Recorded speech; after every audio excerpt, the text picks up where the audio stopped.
Oi, gente, só vamos esperar a Ângela entrar aqui rapidinho.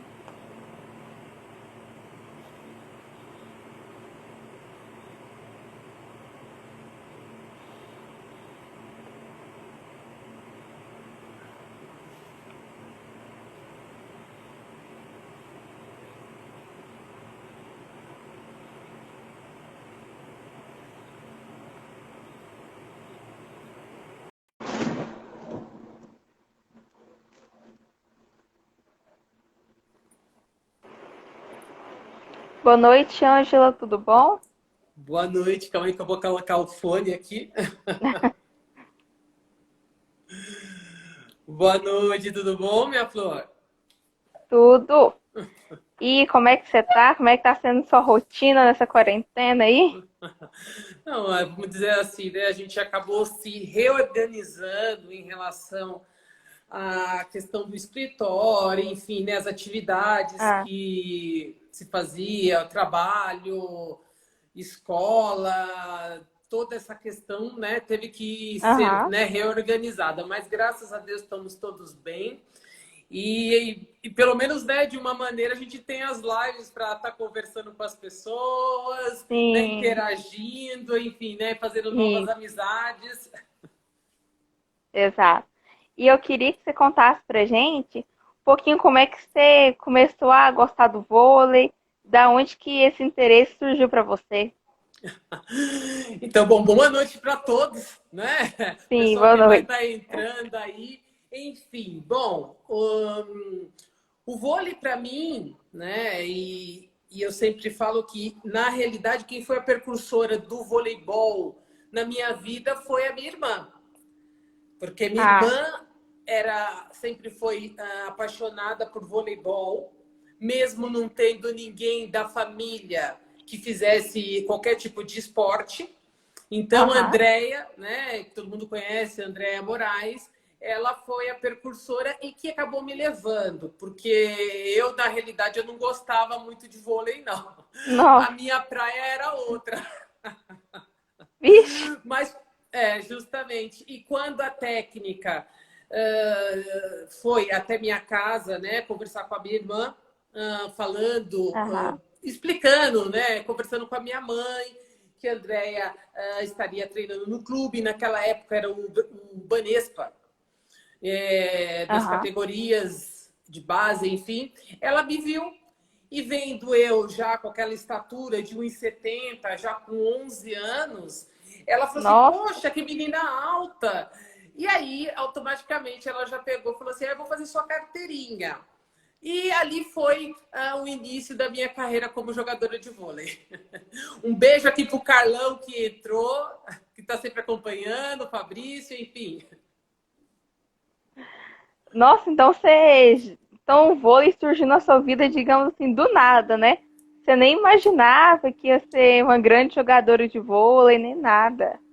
Não, imagine, eu não tinha nem essa, na realidade eu não tinha a dimensão que era jogar voleibol. Eu via minha irmã jogando na Aham. rua, porque naquela época o pessoal jogava, montava, né, a rede nos postes Isso. da rua, assim, parava a rua e o pessoal ficava jogando. E eu falava assim, nossa, que coisa chata, tal. Por isso que eu falo que nem minha irmã foi a precursora, porque na minha família não tinha ninguém que jogasse voleibol. Da parte, Aham. tanto parte de mãe como parte de pai, ninguém fazia um outro tipo de esporte, porque você pode falar assim, bom, ela não joga vôlei, não tem ninguém que faça vôlei, mas faça um outro tipo de esporte. Não, pelo contrário, E, ninguém da família, tanto da parte do meu pai como da parte da minha mãe, fazia algum tipo de esporte. Então, a Andréa realmente foi aquela que trouxe o esporte para dentro da nossa família e minha mãe, ela acreditou. Porque se fosse pensar, né, poxa, eu vou deixar minha filha jogar vôlei, isso aí vai dar em alguma coisa. Minha mãe não tinha também noção. e, Minha mãe gostava muito de futebol. Né? Minha mãe acompanhava muito daquela época do Pelé, do Garrincha, ah, enfim. Né? Mas aí ela teve uma filha e a filha jogou, se tornou jogadora de vôlei. No caso, não só uma, mas as duas. e, e mais pra frente, quando você começou a conhecer mais o vôlei, começou a acompanhar mais, teve outra pessoa, alguma jogadora assim, que te inspirou depois da sua irmã? Olha, quando que eu fui jogar no Pão de Açúcar, Ah, tinha várias jogadoras naquela época, né? São jogadoras que eram novas, mas jogadoras que despontaram ao longo do tempo, né? Uma delas era a Tina, que, ah, que jogou seleção brasileira, enfim. Mas só que naquela época eu era ponteira, eu não era jogadora de meio.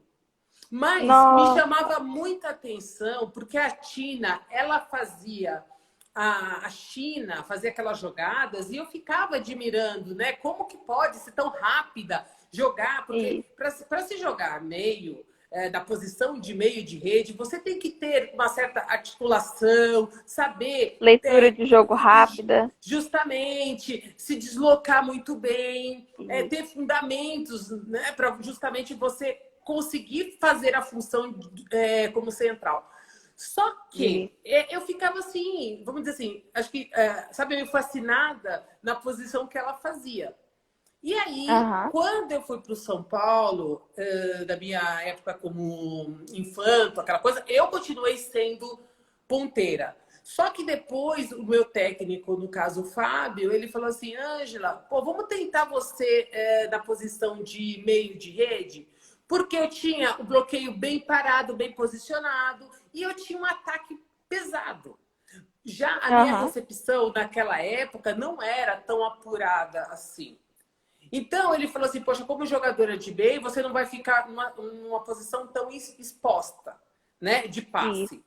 Tal. E aí, porque naquela época o meio também passava. Então tinha as duas Não tinha ponteiras, aquela líbero, coisa. né? Justamente, não tinha líbero.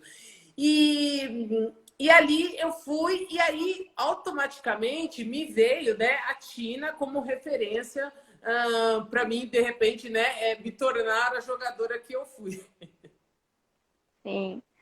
E sobre a questão da pontuação, o que que você via na pontuação de antigamente relacionado com agora?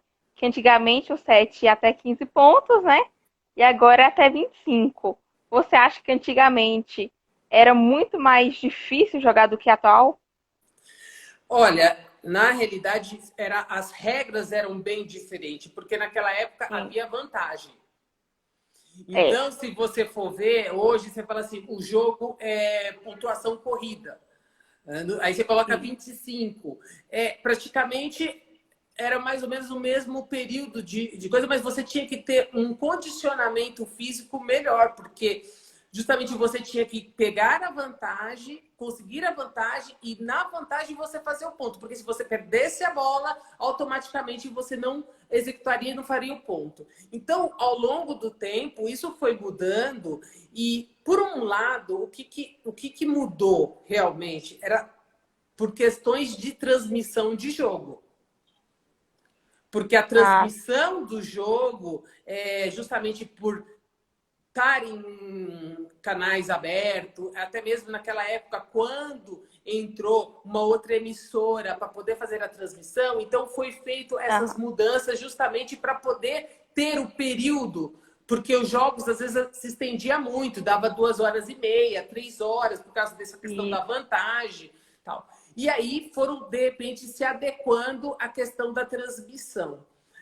Ocorre que, vamos dizer assim, por um lado, você tem o ponto corrido, então a questão emocional tipo assim, desgasta menos, entendeu? Mas Isso. por um outro lado, eu acho que acaba sempre se perdendo um pouco a essência, aquela essência do jogo, tanto que hoje em dia o jogo mudou tanto.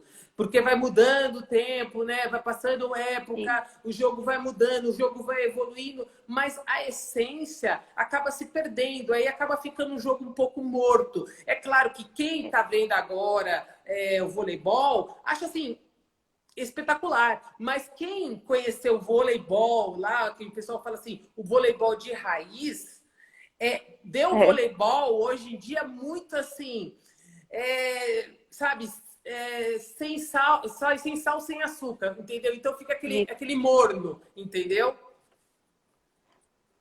Porque antigamente era mais difícil jogar do que atualmente, né?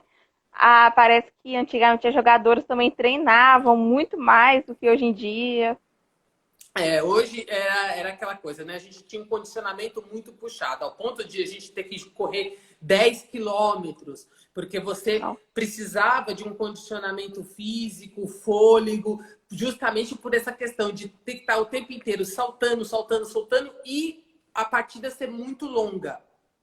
Isso. Mas é assim, se treinava e a qualidade técnica se via dentro de quadra. Você via a criatividade das jogadoras, você via a performance das jogadoras. Não tinha jogadoras com uma única função, entendeu? Sim. Qualquer jogadora podia de repente fazer assim, poxa, você tá no meio, agora você fica na ponta, ou você vai para a saída, você vai tacar a bola do fundo, você vai fazer outras jogadas. Então tinha essa questão de a jogadora não estar única e exclusivamente na função própria. E isso trazia também qualidade, porque naquela época você tinha que ter todos os fundamentos, desde recepção, defesa, saque, passe, bloqueio, leitura, levantamento.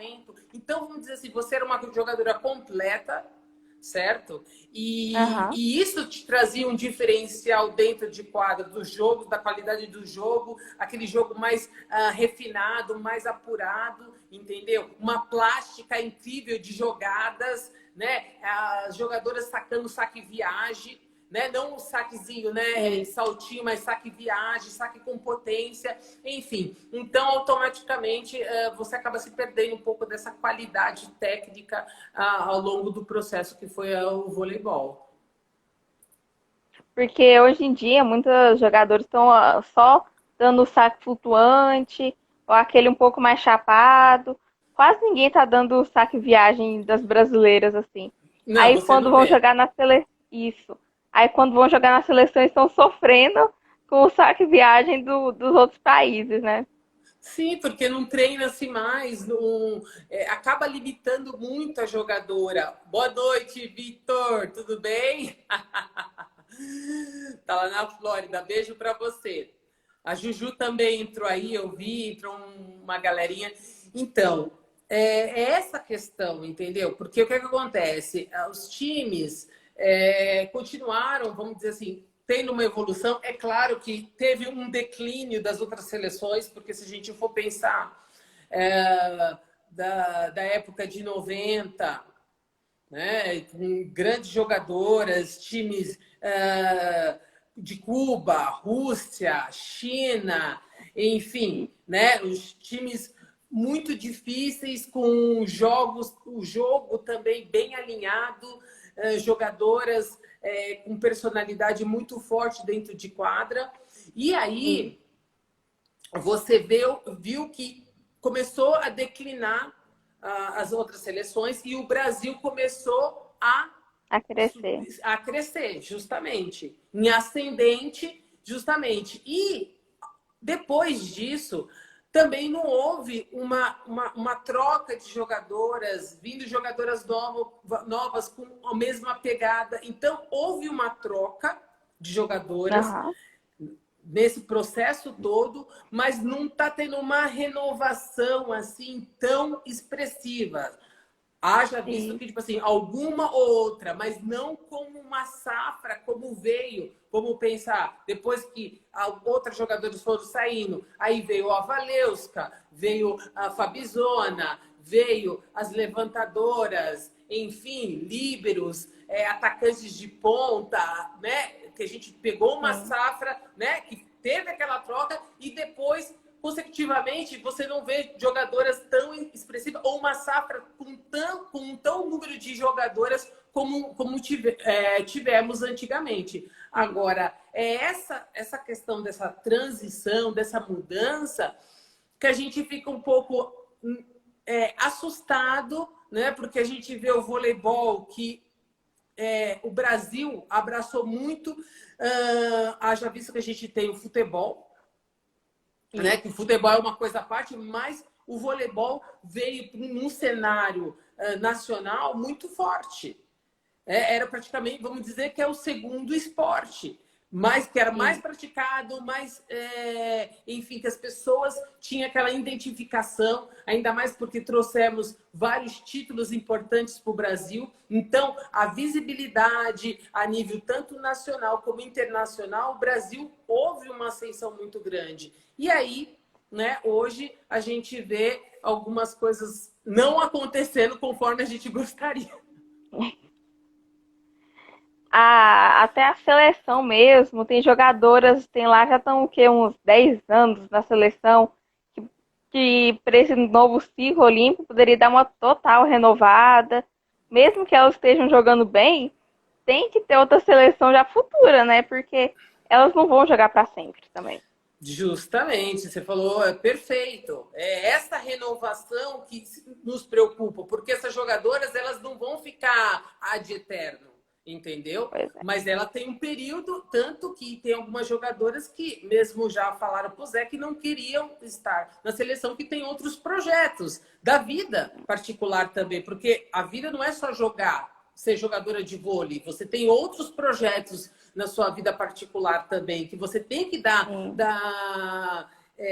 andamento. Então, a gente, né, a gente vê muita preocupação, principalmente dos técnicos de base e os técnicos das grandes equipes, mas a gente não vê uma mudança. Então, isso preocupa porque o voleibol ele vai perdendo a força que ele sim, teve, né? E infelizmente a gente não vê essa questão desse retorno em relação aos times. Mas também, vamos pensar, a gente tem vários fatores e a gente não sim. pode simplesmente achar que é só uma única coisa.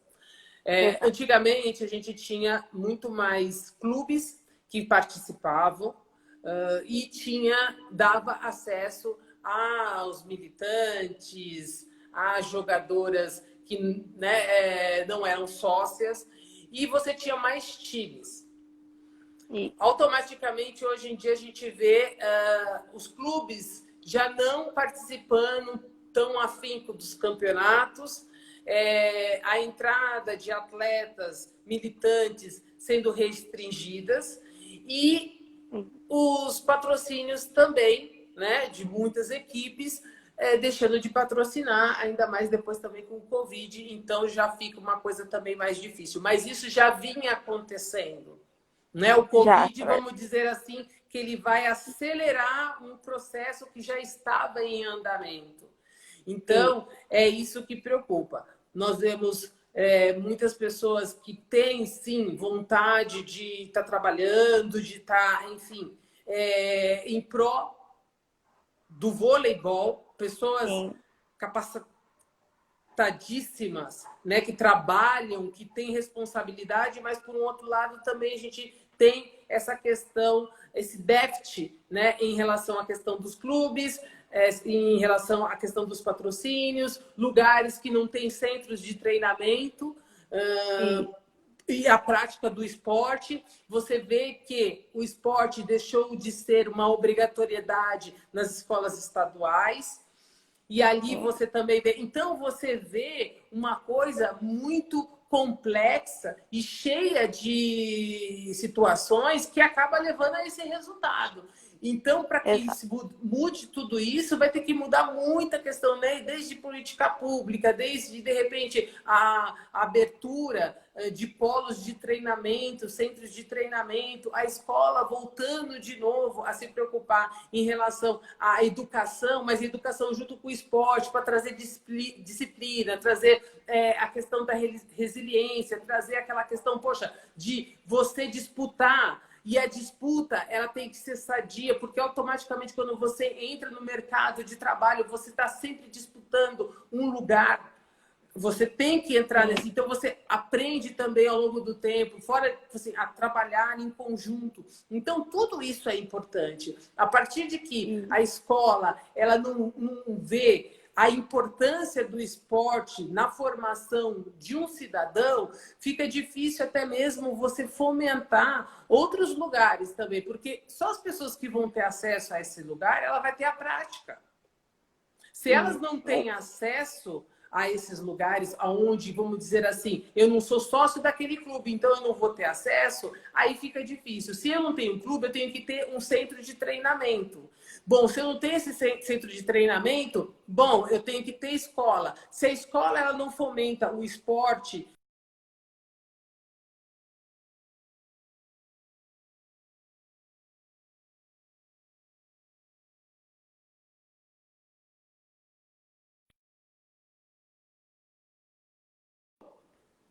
Ah, não.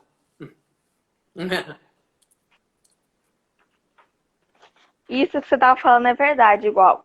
Aqui onde eu moro, não tem muito incentivo no vôlei, mas aonde eu estudava, tinha os jogos internos do colégio, tinha a prática de esportes à tarde. Então, assim, dava para participar, né? Pelo menos daqueles jogos internos do colégio você já participava. Então, isso Sim, aí já é uma melhora, digamos assim. com certeza. Você sabe que aqui em São Paulo eu fiz. Foram 3 lives. Aham. E o tema dessas lives foi sobre educação e esporte. Na primeira live eu conversei com um professor, o Fábio Vidal. Ele é técnico e professor de uma instituição de ensino muito forte aqui em Aham. São Paulo, né, que é o Mackenzie, aonde que ele fomenta o esporte e treinamento de esporte. Depois eu conversei com a Ana Costa, que é uma atleta que, através do esporte escolar, ela pôde, porque ela participou do brasileiro escolar, e ela teve a Aham. oportunidade de jogar fora do país, e ali foi uma vitrine para a Ana. E trouxe a Sim. oportunidade dela ir jogar e estudar numa universidade nos Estados Unidos. Então, para você ver a Aham. importância do esporte como uma ferramenta, né, de inclusão social, e não só isso, E, entendeu? De um trampolim para sua profissão ou para sua formação acadêmica. Bom, e para finalizar, eu conversei com o Kiko Toledo, que ele é coordenador e diretor da Liga Escolar aqui de São Paulo, e aham. um dos princípios dessa liga é educar pelo esporte.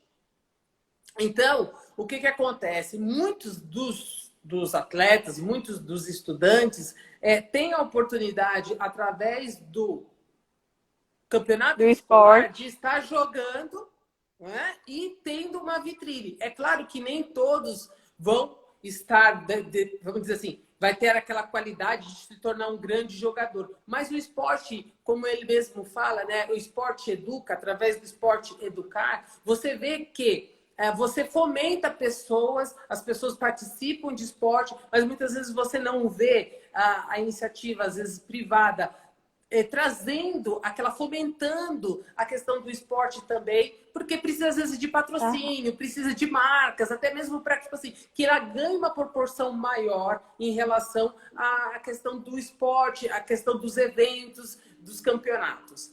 Então, olha só da importância. Então, você estava me falando agora, né, que através da escola, que não tem tanta a questão da cidade, a pessoa dependendo mora, às vezes ela não tem a prática do esporte fora da escola. Então, a escola seria um centro de treinamento onde possibilitaria muito mais coisas. Que nem minha irmã, Andréa, começou a jogar vôlei na escola. Entendeu? E aí, a amiga dela vendo ela jogando, vendo, poxa, Andréa alta, aquela coisa tudo. Poxa, ô Andréa, a minha vizinha é técnica de voleibol, eu vou te apresentar para ela, porque você tem tanta essa questão, essa paixão de jogar voleibol, foi através da escola. E quantas outras jogadoras, né? Eu tive com a Karen Rodrigues, que também a professora, vendo ela jogar, falou assim, poxa, por que você não vai fazer um teste no clube? Sabe? Então, Sim. é essa. Você acha pedras. Primeiro, elas podem ser brutas, mas depois delas lapidadas, se torna uma pedra preciosa. Então, e você E, imagine quantos talentos que nós temos perdido e que não está tendo essa oportunidade de repente, falar assim, e- poxa, essa, de repente, pode ser uma via que eu possa conseguir, né, alcançar para mim, né? Porque primeiramente é ele a primeira pessoa que vai receber a oportunidade e automaticamente se estender para a família. Porque se você, através do esporte, você consegue ser um grande jogador, ou você, através do esporte, consegue se formar e se profissionalizar, isso quer dizer que eu vou estar trazendo o quê para minha família? Recursos, minha família oportunidades. Eu vou trazendo para a minha comunidade, porque muitos desses atletas podem retornar à comunidade dele e falar assim, poxa, eu vou fazer um trabalho aqui, porque eu sei que o esporte me proporcionou isso. Então, eu vou trazer a possibilidade de outras pessoas também conseguirem isso. Então, para você ver que o esporte, ele é amplo, né? Você não consegue ver só a questão macro. Você tem que pensar ele não só micro, mas macro, entendeu? De grandes proporções, porque ele tem esse alcance. Isso. E voltando um pouco assim para a sua história, como é que foi sua experiência jogando na Itália? Então, eu saí aqui do Brasil, né? Naquele ano de 2003. Eu fui para um time onde que minha irmã já havia jogado, que era o time de Forli. E para mim foi uma experiência ótima, porque ali você aprende a lidar com pessoas de culturas diferentes e bem Sim, diferentes. Porque tudo bem, você está participando de um time, né, no seu país, enfim, e você lida com pessoas, e as pessoas são diferentes. Mas quando sim. você está no lugar onde que você tem que lidar com pessoas de culturas diferentes, você fala assim, Angela, você estava A na língua é Itália, diferente. você estava na Itália, mas só que no meu time tinham 6 estrangeiras, fora as Nossa, italianas. Então você vê que você tem pessoas, né, de países diferentes, de culturas diferentes, e você tendo que lidar com elas dentro de campo, com a tua equipe, e você trazer um resultado mesmo com, né, essa faz questão diferença. com as diferenças. Então, isso foi muito importante. Fora ter acesso a um monte de coisa, informação, convívio, aprender um outro idioma. Porque quando eu cheguei na Itália, a primeira coisa que eu falei, que nem tinha no meu time, tinha uma colombiana. Ela chamava Kenny Moreno. E ela já tinha jogado aqui no Brasil. Ah, E foi muito engraçado, porque ela falou assim, Ângela. E assim, ela era, vamos dizer assim, fã, porque ela via jogando, né? Mas nunca tivemos, assim, muita aproximação. E aí, sim. quando ela me viu, e a gente estava na mesma equipe, ela assim, já vamos falar português, vamos falar português. Eu, não vamos falar português, não, porque eu preciso falar e eu sou uma pessoa que preciso me comunicar, porque se eu não me comunico, eu me perco. E eu falei assim, Nossa, fora que eu gosto de sair, aquela coisa toda. Então, a primeira coisa que eu via assim direto era os jornais, né? Que sim. passava na televisão, porque eu falei assim, a pronúncia é uma pronúncia melhor, Difícil. aí eu vou aprendendo, né? Então é aquela coisa, eu acabei tendo uma imersão no italiano, então em um mês praticamente eu estava falando já bastante coisa. Depois eu chamei o dono do time, falei assim, olha, você precisa contratar um professor de italiano, porque nós temos 6 estrangeiras e sem comunicar como que a gente vai jogar, certo? Exato. E aí foi que eles contrataram e a gente fez um pouco do italiano lá para aprender ainda mais. Mas foi ótimo, assim, eu fiquei 2 anos, eu ia para a terceira temporada, 2 anos e meio, né? Eu ia para a terceira temporada, mas foi aí quando eu engravidei, e aí eu resolvi voltar para o Brasil. Mas foi um momento ótimo, Aham. onde também tive oportunidade de jogar lá o 4x4, porque lá na Itália, na época de Stata, que é o verão, lá que eles fazem, eles tinham o campeonato da A1, que jogava em várias cidades praianas lá da Itália nesse período, então também foi muito bom, foi ótimo, como experiência, como aprendizado, enfim, até Aham. mesmo de superação, porque uma coisa é quando você está aqui no seu país, Outra coisa né? é você tá lá, tem que jogar com o pessoal que fala italiano, que é o difícil. Entendeu? Você, qualquer coisa, você corre para casa, você corre para tua família, você tem ali. Agora, quando você tá lá, você fala assim, você tem que se virar sozinho, você tem que resolver seus problemas sozinha. Fanny, Fanny, a cachorra. Você tem que resolver seus problemas sozinha. Então, ali te traz um amadurecimento, né? Enfim, vou mandar um beijo aqui, ó, para a Lígia, para a Patrícia Moraes, minha prima, o pessoal que chegou aí, o Marcelo, a Cátia Alegro, que eu vi, o Daniel Polidoro, o Padre, a Cátia, enfim. Até eu vou falar aqui um pouquinho, né? A gente fala de esporte, a gente é muito importante, né? O Marcelo também entrou aí, um amigo que encontrei depois de muito tempo, acabamos nos encontrando na academia. Nossa! Na academia, ele me conheceu da época que eu jogava, quer dizer, na idade que jogava era minha irmã, jogava no Hebraica. Nossa. E a gente se encontrou, ele falou assim, você não é a Ângela? Eu assim, sim, sou eu mesmo. Ele, poxa, eu já tenho visto suas lives e tal. Eu falei assim, poxa, que legal. Então, é essa coisa, né? A gente acaba conhecendo pessoas. E a Itália, a importância de você saber lidar com situações, vários tipos de situações, e o amadurecimento. Porque ali você vai ganhando. Eu acho que qualquer pessoa que sair do país e for jogar em outro lugar, você traz uma bagagem muito rica, entendeu? Sim. De conhecimento, de convívio, de situações que você vive. Então, tudo isso você acaba levando para a sua vida, para a tua profissão, fora de quadra. Eu acho que é por aí. Então, no Japão, sua experiência também foi boa. Mas no Japão, como é que foi a questão da língua para você? Foi um pouquinho mais difícil aprender, sim? Então, na realidade, eu só estive no Japão na época da seleção brasileira, né? E Aham. lá a gente sempre tem a intérprete que está junto com a gente, né? Então, nesse período de estar fora e estar em outros lugares, porque através do Grand Prix, né? O Grand Prix era uma disputa praticamente de 45 dias, onde a gente passava por várias regiões, quer dizer, na realidade, várias regiões, não, mas vários países, País. né? Então, eu estive no Japão, estive na China, enfim, né? E também, a gente acho que quando a gente vai com a seleção brasileira, é muito diferente.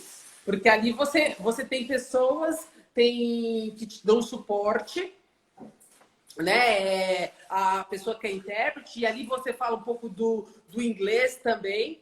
Então, isso aí facilita. Mas também foi muito bom, foi uma experiência ótima, conhecer um outro país, um país asiático, assim, né? Com uma cultura muito diferente. No começo, para mim, foi muito estranho, porque a questão da comida.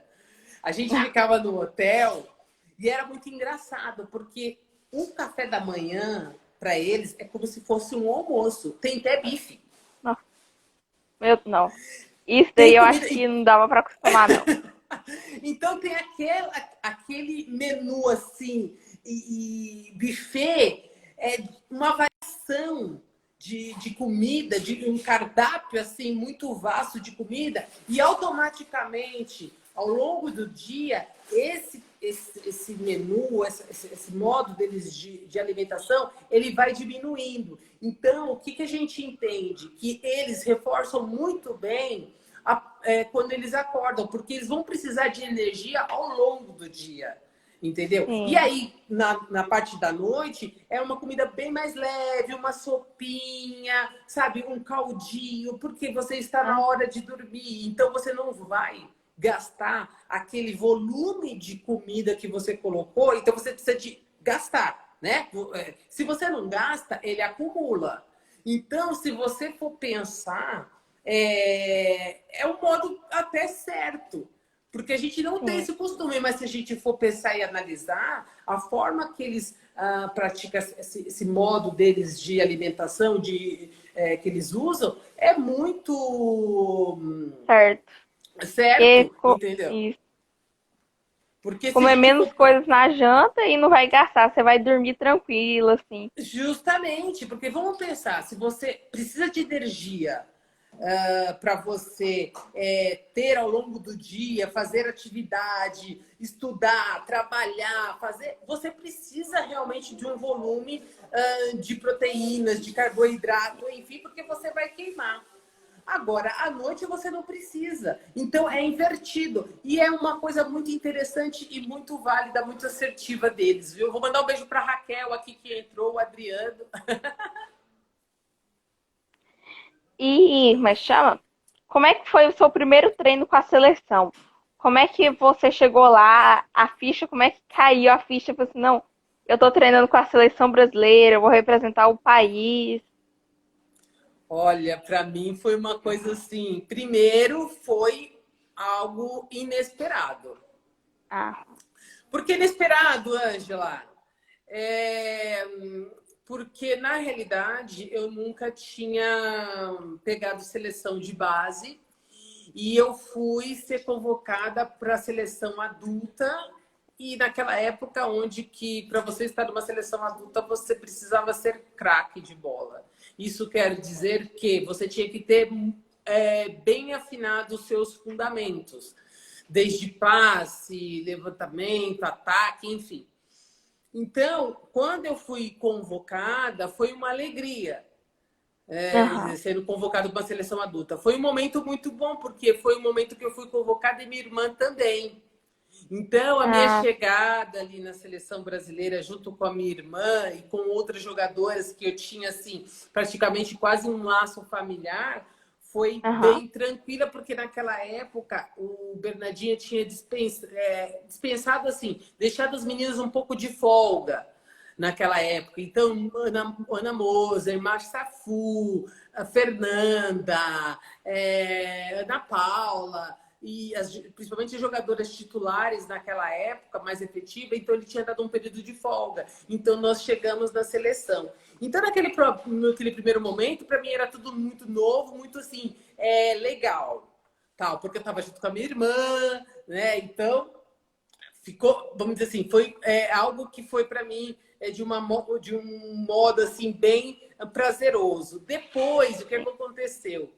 Houve o corte e minha irmã foi cortada, como várias outras jogadoras foram cortadas e eu acabei ficando. aham. Ali, pensei assim, ó, cara, eu tô aqui e agora eu tô aqui sozinha. Cara, como que eu vou fazer? E as jogadoras, as titulares retornando. Entendeu? E eu falei assim, meu Deus, como que vai ser isso? Ai, aí você começa a bater um pouco aquela questão do medo, entendeu? Cara, como que eu vou conseguir ficar? Será que eu vou me adaptar? Se eu vou, assim, ser acolhida através das outras jogadoras? Porque naquela época a disputa era muito grande. A gente tinha muita rixa em relação às jogadoras. Porque Sim. não tinha muita troca, né? Os times permaneciam e, enfim. Mas deu tudo certo, então eu passei um período muito legal na seleção brasileira. Teve alguns momentos que, enfim, eu não tive como continuar na seleção brasileira, mas para mim foi Aham. ótimo ter tido essa experiência, treinar com o Bernardinho, com outras jogadoras, que é aquela coisa, sabe, muito profissionais, muito determinadas, enfim. Né? A experiência de estar viajando com a seleção brasileira, você vestindo a camiseta do teu país, cara, é algo assim formidável e incrível. E como é que era a pressão de representar a seleção brasileira em campeonatos mundiais? Olha, a pressão é aquela coisa, a pressão já começa dentro através do técnico. Sim, O Bernardinho era algo assim que pressionava muito, e não só isso, mas as jogadoras também, porque ali ninguém tava para brincar. Todas as jogadoras elas tinham muito um objetivo, um foco de estar nas cabeças ali dos campeonatos e não só isso, né? Subir ao pódio, porque esse resultado traria mudanças no cenário nacional. Quando você sim. tem resultados positivos num campeonato, numa Copa do Mundo, num Grand Prix, Olimpíadas. Isso muda muito o cenário do teu país. Por quê? Porque aumenta a credibilidade do esporte, melhora a questão dos patrocínios, porque ganha maior visibilidade. Então, tudo isso, quando você está ali, você não leva só a pressão de ganhar o jogo ou trazer o título ou a medalha, enfim.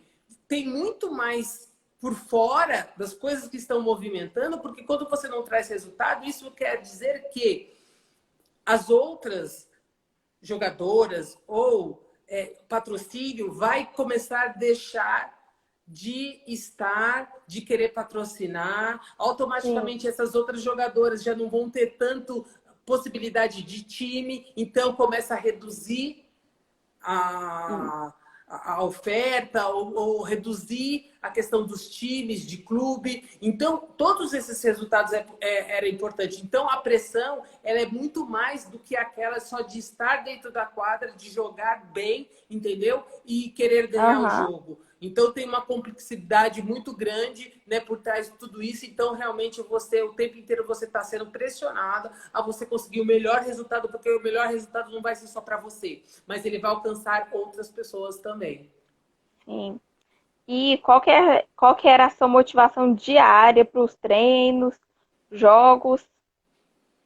Bom, a motivação é sempre aquela coisa, né? Você está sempre querendo ser titular, você está querendo sempre tá na vitrine, porque se você não está sendo vista, automaticamente as pessoas não vão se interessar por você. Automaticamente também você alcançar melhores contratos.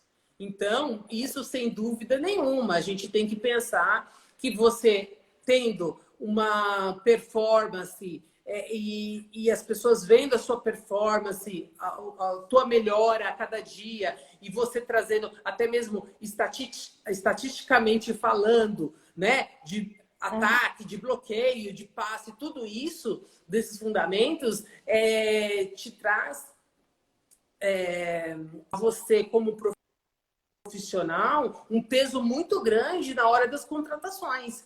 Então, eu acho que o atleta que ele não tem esse objetivo, né, de chegar de repente, poxa, eu quero estar numa seleção brasileira, eu quero ser vista ou no meu time, o que eu posso fazer mais para melhorar a minha performance, praticamente ao longo do tempo ele vai acabar subindo, não vai conseguir mais fazer contratos ou contratos realmente de peso, porque eu posso até fazer contrato, mas não contratos, mas eu não vou fazer aquele contrato financeiramente que seria bom para mim e para minha família, porque também a gente tem que pensar na família, tudo está incluído. Né? As atletas que hoje em dia jogam têm a família, tem muitos atletas ali que a família veio de famílias pobres, famílias que não tinham condições, entendeu? Então, tudo isso inclui também. E falando de famílias, carreiras assim, aonde que o direito surgiu na sua vida? Em que momento? Então, na realidade, foi assim. Quando foi em 2008, 2008 para 2009, foi quando Aham. eu não recebi nenhuma proposta de contrato para jogar no estado de São Paulo. Eu até Ah, cheguei a receber uma proposta para ir jogar para o Sul, mas eu não queria sair do estado de São Paulo devido a minha filha estar com o quê? 2 anos, 3 anos, ela estava mais ou menos nessa faixa etária de idade. E eu queria aham. estar em São Paulo. Então, quando eu não recebi proposta, tinha até proposta para sair do país, mas eu falei assim, gente, eu acho que não é o momento agora. Eu falei assim, gente, eu vou dar andamento à minha carreira acadêmica. Porque Ah, jogando, minha época, né, seleção, time, aquela coisa toda, eu tive que parar com os estudos. E aí eu falei assim, não, gente, então eu acho que o momento é agora, a gente tá dando, né, voltando, retomando a questão acadêmica. E na hora de escolher a questão do curso, qual fazer, eu tinha algumas coisas assim na minha mente. Ou fazer a psicologia, ou administração, ou a questão aham. do direito. Aí eu conversando um pouco com meu marido, ele assim, Angela, seria legal se fizesse direito, porque tá ligado à questão também administrativa, algo que você gosta muito também. E também uma ligação aqui. Na questão do direito, tem a questão psicológica também, né? Sim, Da psicologia. Então eu peguei e falei assim, gente, então tá bom, então vamos lá. E foi assim, para mim, assim, muito rico de conhecimento e não só isso, uma maturidade intelectual muito grande. Então eu resolvi, né, fazer o direito. Eu acho que tem acabado tendo muito minha cara. Assim, a pessoa fala, seja, mas não, por que não educação física? Eu falei assim, gente, nunca passou na minha cabeça fazer educação física, não, porque não era algo. Tipo, eu gosto muito do esporte, mas tem o esporte fora das quadras, né? sim, Esse mundo por fora das quadras. Então, eu gosto muito disso, dessa parte administrativa, de coordenar, de ver a questão do direito em si, né? Porque a gente tem hoje o direito desportivo. Então, é uma área muito rica. sim. E ali foi que surgiu a questão do direito na minha vida e aí eu dei seguimento. Que quando a gente pensa em jogador, a gente pensa assim, não, se ele tem uma formação, é provavelmente educação física, fisioterapia, alguma coisa relacionada ao esporte, né? Mas direito ninguém pensa outras áreas assim, né? Não, sabe o que é interessante? Tem vários atletas que fizeram justamente essa questão da carreira jurídica.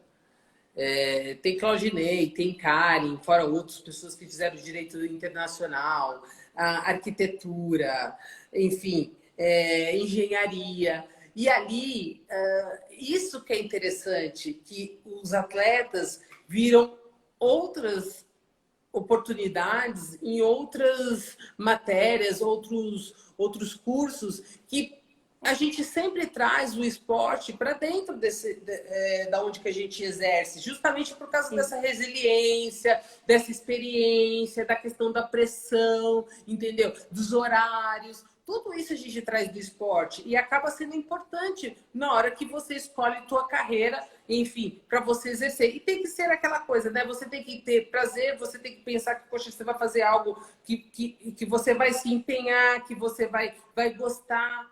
Né? E o direito, ele traz também esse leque muito grande. Né? Você não precisa sim, só advogar.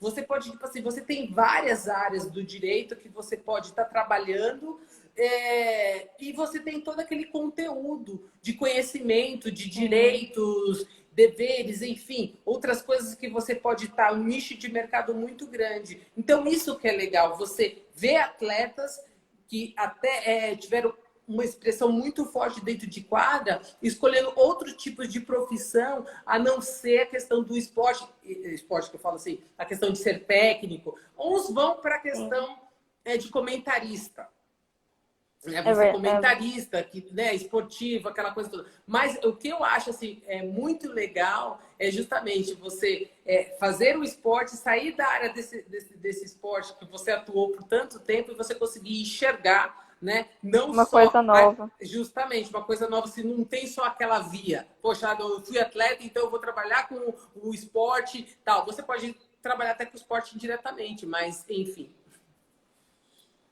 Sim.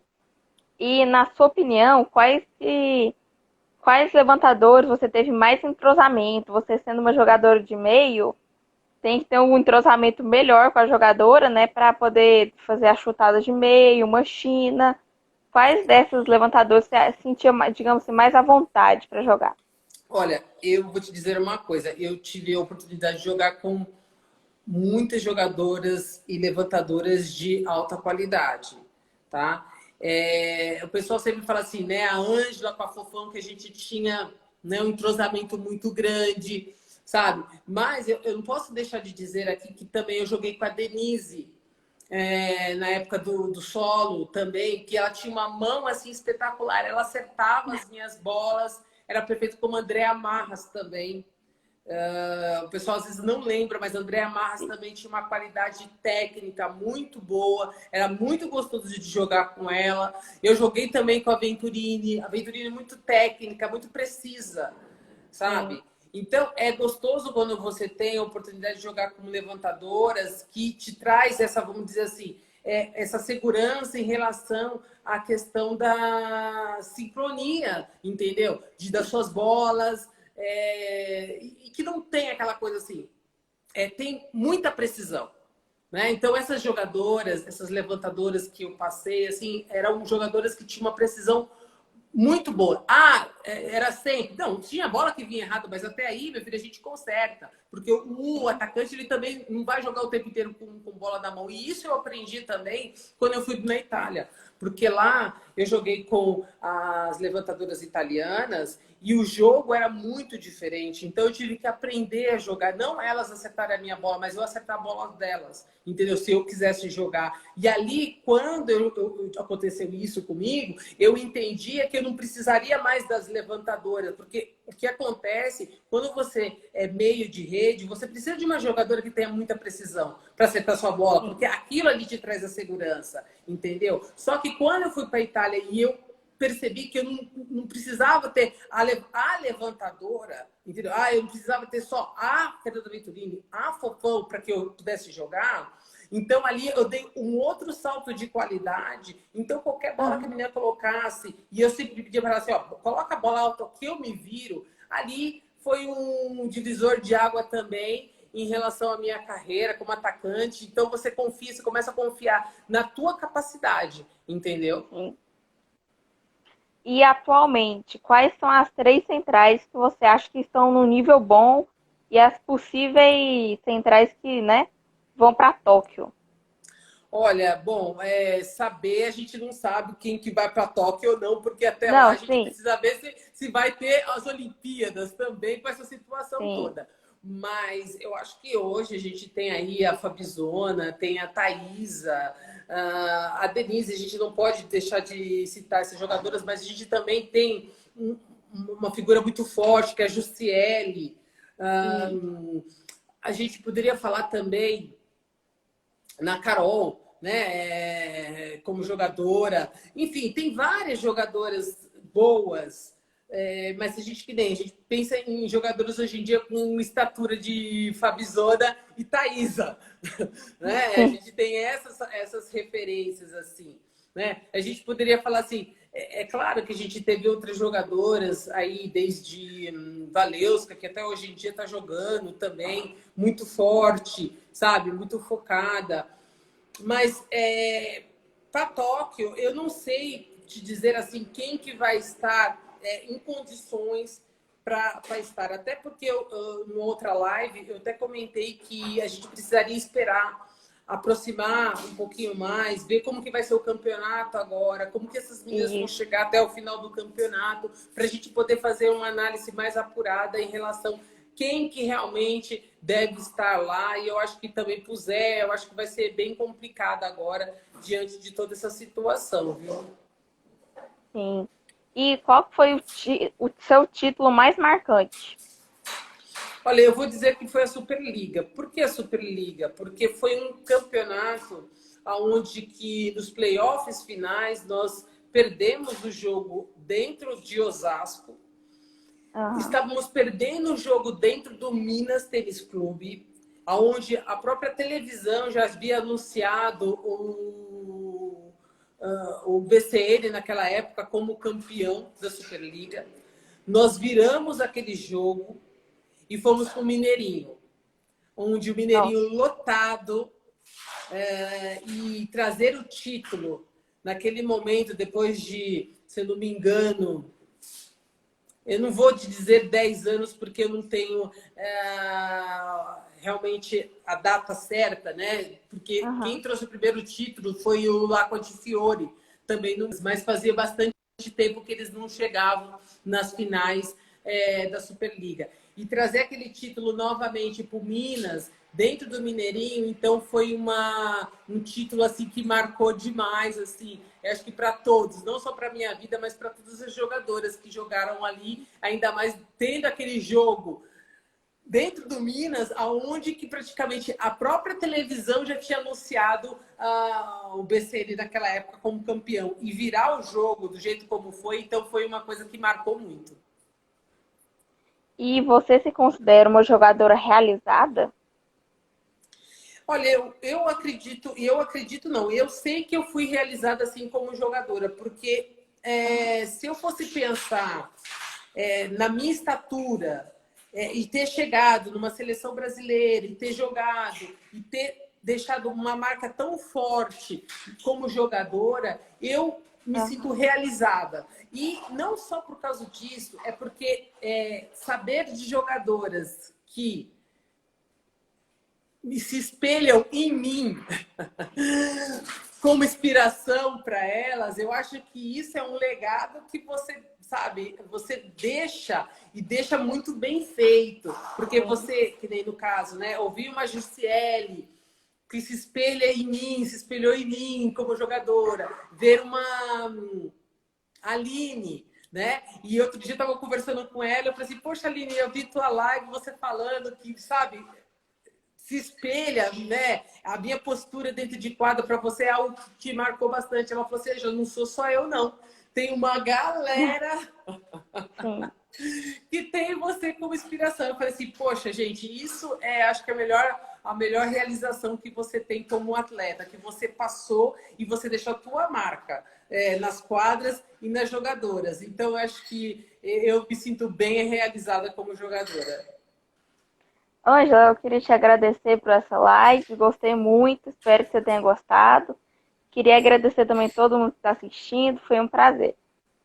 Imagine, o prazer foi meu, né, estar participando da live com vocês aí no Portal das Lives, falando, fomentando o esporte, que é importante isso também, e as pessoas conhecerem um pouquinho mais da gente como atleta, como pessoas, e foi um prazer estar esse período aqui com você nesse bate-papo. Obrigada, Ângela. Um beijo para todos. Obrigada.